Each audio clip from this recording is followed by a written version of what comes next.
All right, I got this video out a little bit later than I had wanted to. This is basically our summary from Friday, and it gives you an opportunity if you're watching this either live or soon after we put it out, which I know some of you do, to get your positions in for Monday. So on Friday, we actually had a big day, and I'm going to talk about one thing on our one of the things that I noticed on here that I actually saw outside of the stock market or on Robinhood or anything like that, which I thought just absolutely took me aback. So first we'll talk about some of the biggest movers, and we'll hit on that, and then we'll get to our numbers and look forward and showing what Monday is looking like. So we talked before in the last couple of weeks about trading like an inside trader. It's so funny. I don't think I've ever had an instance where every single fundamental was pointing upward, and yet nobody's talking about it. I mean, it's crazy. It's like I said, it's like being an inside trader. It's like knowing that Facebook is about to buy something. Like if Facebook comes in the last minute and buys TikTok, well, they wouldn't buy it. They'd threaten TikTok and, put a bullet on their mailbox and say, listen, if you don't sell to us at some low price, we're just going to include what you're doing, which I guess they're kind of doing already. But anyway, it's just an awesome opportunity. And it's one you got to take advantage of. I'm even buying stock right now where I've kind of laid low for a little bit. Specifically, we want to talk about the travel industry and about kind of what people are doing and where things are going, and yet how it's never talked about in the media. So first of all, we're going to talk about airlines. So some of the airlines that I own, pretty much all of them are up in the same way. We're going to look at ICAGI, which is basically an international airline conglomerate out of Europe. They have an Irish airline. They have British Airways. I think they have Alitalia or Iberia, one of the two. But they were up a little over 5% on Friday. We look at Azul, which is an airline out of Brazil. They're up another 5.5% on Friday. We look at VLRS, which is a Mexican airline, and they were up another 5% on Friday. We'll get to the oil industry. So our PBF, which is basically an oil stock, they were up 9% for an oil stock. And what's crazy is you look at the ratings on Robinhood, 24% buy, 41% hold, and a 35% sell. These people are going to rue the day because this stock has been going up steadily. In fact, if we look over the last month, basically we start from right here where it was about it was about $8 a share. It's had jagged ups and it's just waiting to go down, or it's waiting to go back up. But that one's been really good since we've had it. We have a nice little history on that. Cinemark, again, we talked about on Thursday, we talked about movies, how AMC and Century were going up. We didn't talk about Cinemark. Cinemark trailed a day, and they went up 7.5%. And actually with after hours, they were up almost 9%.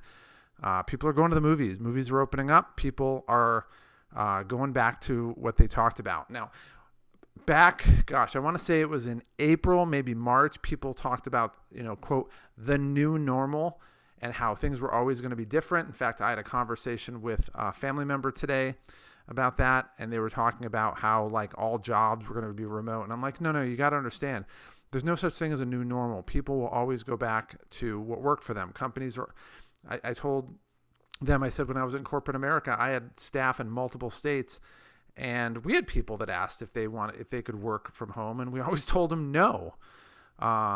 And even now, I think if somebody said, I think long term, if somebody wants to work from home, they're going to have to really produce. And in fact, I only know one person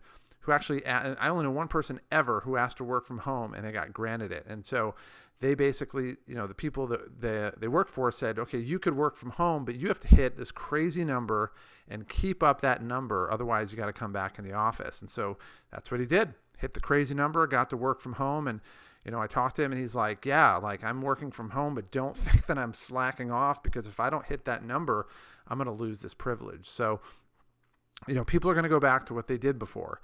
Everybody's been watching Netflix, but from a financial perspective, the studios are not going to release blockbuster movies on Netflix. And, if you want to know why, the numbers are really simple.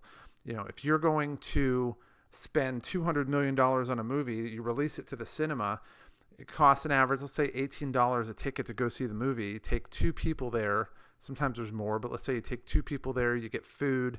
It's $36, probably close to $50 or $60 total for that movie.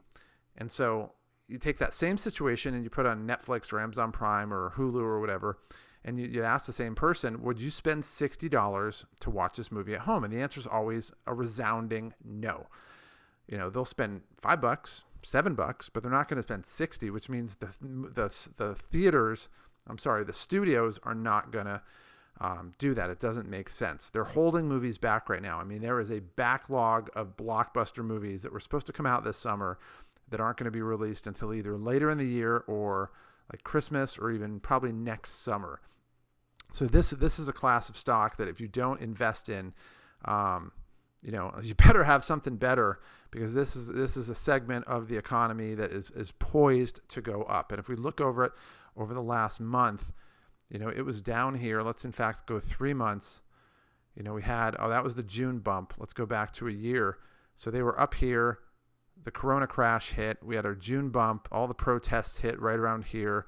And then everybody got sick not everybody. Then the Corona case numbers went up and they went down. So it's down at $10. Well, it's now at 15. It's already gone up 50% in the recent times. But that isn't the sign that we're looking for. We're going to talk about two stocks that I think should be your absolute gauge that shows you that things are moving in the right direction and you want to get in now. Number one is Red Robin. I don't know if you have Red Robin where you're at, but first of all, they're poised to do really well because the food there is awesome. The experience is really good. But they were actually, I think, the first major chain that actually had you order from your table. And now you can probably, they could just adapt that and scan like a barcode or a QR code or whatever and order from your phone. So it's not really that big of a deal on that side, but they're poised to do really well. They went up 17%, 16% today alone. If we look over the last year, they were going, before COVID, they were going up. I mean, they were at 26. They got all the way up to Death Day, which is what I call February 20th, when everything went down to 37, and they dropped all the way down to 5. And then we had our June bump. Case numbers go down after all the riots in the street, and it got all the way down to like $7, and it's now sitting at 11. But the one that I really caught wind of was last night. I'm watching a football game or a baseball game, one of the two, and I saw a commercial for Dave & Buster's.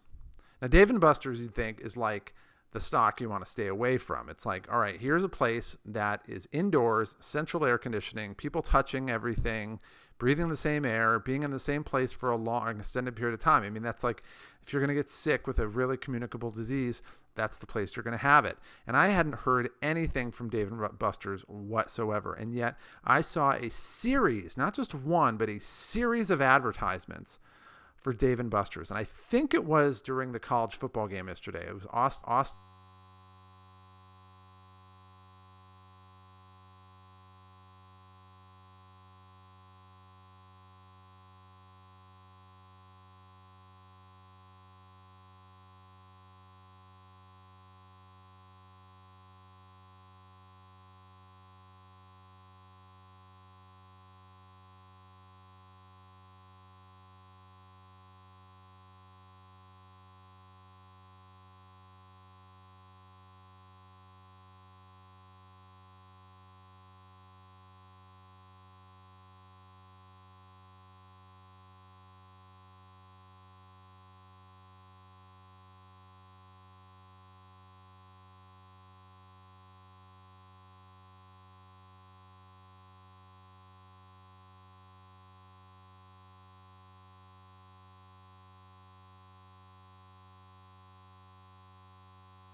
To get more information on the sales cheat code, go ahead and click on the subscribe button below. Also, down below in the video description, down there, there's a link that takes you to our website that gives you additional content, some additional freebies that we have, and gives you information on some programs that we have that have been proven to help people to make sales easy so that you can make the kind of money you want, live the lifestyle that you've always wanted, and not have to struggle in the process. And what might be the coolest thing of all is you don't have to put much effort into it. It truly is a cheat code that most people don't know about.